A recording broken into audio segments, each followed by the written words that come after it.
Talk some golf. The Hokies have a golfer in the upcoming NCAA Women's Championships. Alyssa Ray caught up with Floyd County product Amanda Hollinsworth.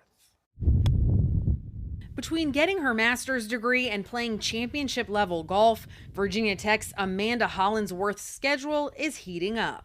It's been very difficult just to know what to prioritize at the time. You know, school is very important, but golf is very important at the time right now. So I've been just trying to handle everything. As a graduate student, the Floyd County native has been blazing a new trail for Hokie golfers. She became the first in the 4-year history of the program to qualify for the NCAA Women's Golf Championship, which is this weekend in Fayetteville, Arkansas. It's such an honor.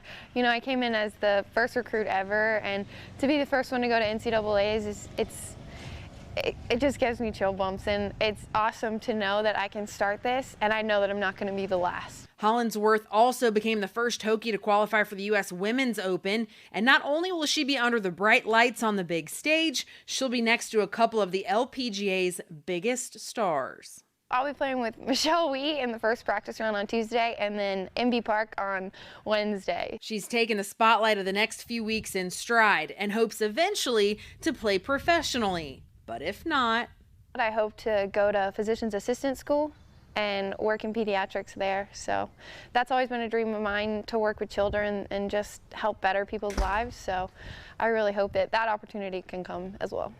Whether lighting up the golf course or helping children, Hollinsworth is sure to shine in her future endeavors. In Radford, Alyssa Ray, 10 Sports.